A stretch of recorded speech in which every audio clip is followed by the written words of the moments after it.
নমস্কার বন্ধুরা, মুন্নার রান্নাঘরে আপনাদের সকলকে স্বাগত জানাই। আজ আমি একটা টিফিনে খাওয়ার মতো একটা খাবার করে দেখাবো। আমি এটার নাম দিয়েছি আলু ডিমের কচুরি। এটা করার জন্য আমার যা লাগবে সেটা দেখে নিই।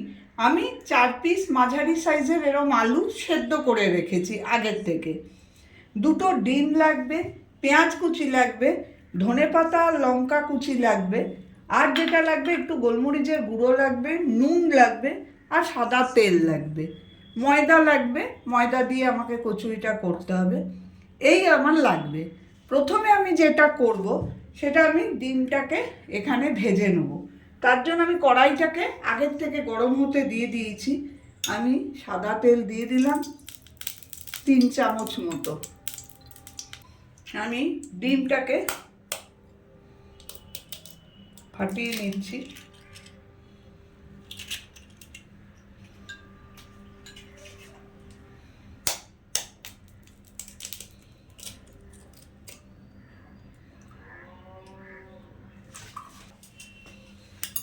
এবারে ডিমটার মধ্যে একটুখানি নুন দেবো,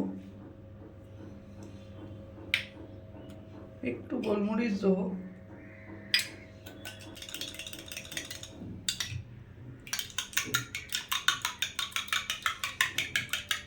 ডিমটাকে সুন্দর করে প্রথমে ভেজে নেব।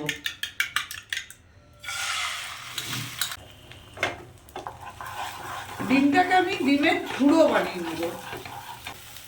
ডিমের ঝুড়োটা একদিকে হোক, আমি ততক্ষণে আলুগুলোকে চামচে করে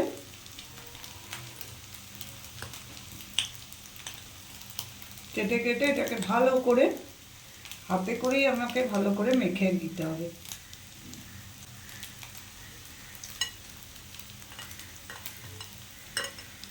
খুব বেশি যে একবারে প্লেন করে মাখতে হবে সেরম নয়, এরম এরম রাখলেও খারাপ হবে না, রাখবো আমি এরমই।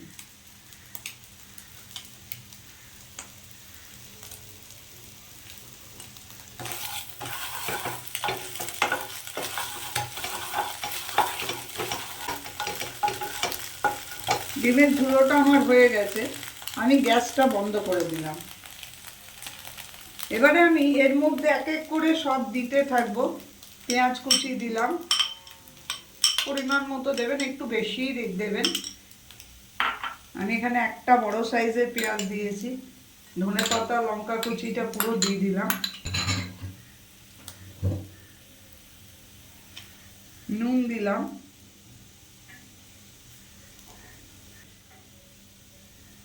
গোলমরিচের গুঁড়ো দিলাম। এবারে এটাকে আমি এমনি করে জাস্ট মাখিয়ে নেব।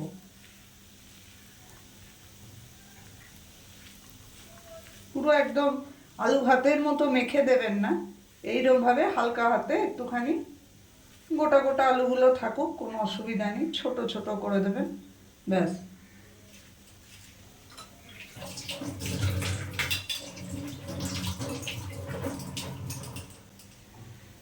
এবারে আমি এই যে ডিমের ঝুড়োটা করেছি এটাকেও এর মধ্যে আমি মিশিয়ে দেবো।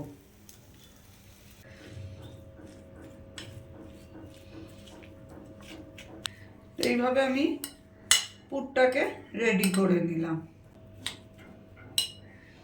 এইবারে আমি ওটাকে সরিয়ে রেখে ময়দাটাকে মেখে নেব। ময়দাটা মাখার জন্য আমি অল্প একটু সাদা তেল দেবো, 2 চামচ থেকে 1 চামচ মতো, আর অল্প নুন দেবো,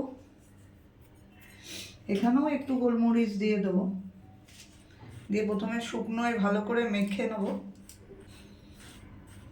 ময়দাটা আমি সুন্দর করে মেখে নিয়ে আবার ফিরে আসছি। আমি এইভাবে 4টে লেচি এই সাইজের করেছি, যেটা লুচির থেকে বড় কিন্তু পরোটার মতো নয়, এরকম মাঝারি মাঝারি সাইজের আমি 4টে লেচি এখানে করেছি। এবার আমি যেটা করব সেটা আমি এটা একটু সুন্দর করে বেলে নেব। আর আমি এদিকে সাদা তেল কড়াইয়ে গরম করতে আগের থেকে বসিয়ে দিয়েছি। লুচির থেকে একটু বড় হবে সাইজটা।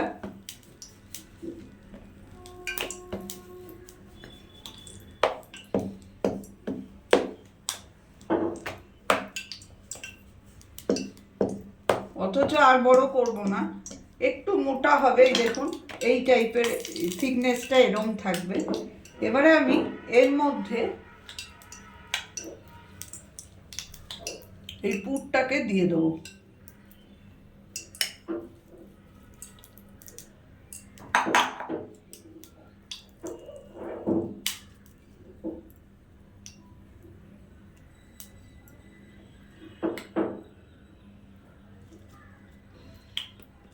এইভাবে পুরটাকে আমি দিয়ে দেবো। দেওয়ার পর আমি এটাকে চারদিক থেকে এটাকে নিয়ে সেইভাবে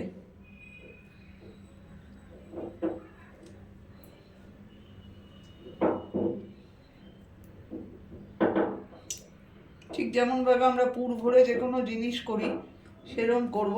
করে এরমভাবে আমি ঘোরাতে থাকবো মাথাটা। ঘুরিয়ে আমি এইভাবে চারিদিক থেকে এটাকে আটকিয়ে দেবো। দিয়ে যেটা করবো, আমি হালকা হাতে একটুখানি হাতে করে, আর বেলনা চাকির ওপরেই বেলনা দেবো না, এইভাবে হাতে করে একটুখানি চারিদিকে পুরটাকে ছড়িয়ে দেবো। যদি এমনি একটু ফুটো হয়ে যায়, একটু শুকনো ময়দা দিয়ে দেবেন মুখের কাছটায় হালকা হাতে।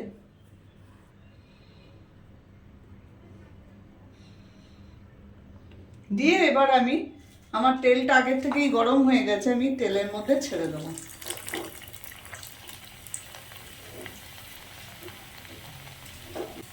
কম আঁচে, হালকা আঁচে, একদম আস্তে আস্তে আমি একটা একটা করে ভাজবো। এটা যত সুন্দর করে ভাজবেন তত ভালো খেতে হবে।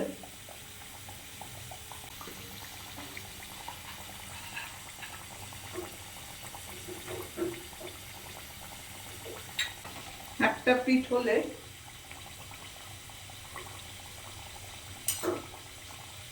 চামচ নিয়ে আস্তে করে অন্য পিঠটা ঘুরিয়ে দেবো। চা কফির সঙ্গে খুব ভালো লাগে এটা খেতে, আর বাচ্চাদের টিফিনেও দিতে পারেন, খুব তাড়াতাড়ি হয়ে যায়, তেমন কিছুই লাগে না।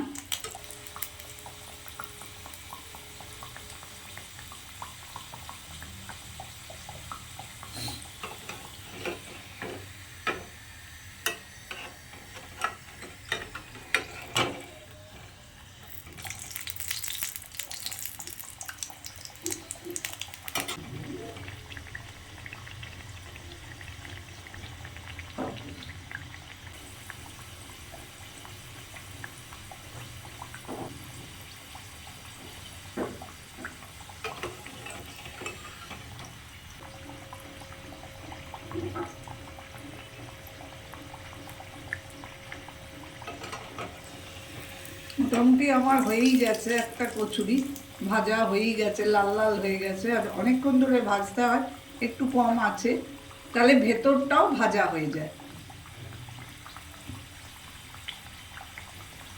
এটা আমার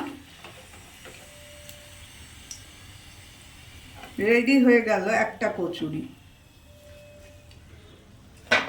এইভাবে আমি বাকি কচুরিগুলো একই রকমভাবে ভেজে আবার ফিরে আসছি। রেডি হয়ে গেল আমার আলু ডিমের কচুরি। খুব ভালো খেতে হয়, এইভাবে করে দেখবেন। যদি আমার রেসিপিটা আপনাদের ভালো লাগে তো প্লিজ আমার চ্যানেলটাকে সাবস্ক্রাইব করে রাখবেন, কমেন্ট করবেন, লাইক করবেন এবং শেয়ার করবেন। আমি উপস্থিত হব আবার অন্য কোনো দিন অন্য কোনো নতুন ধরনের রেসিপি নিয়ে।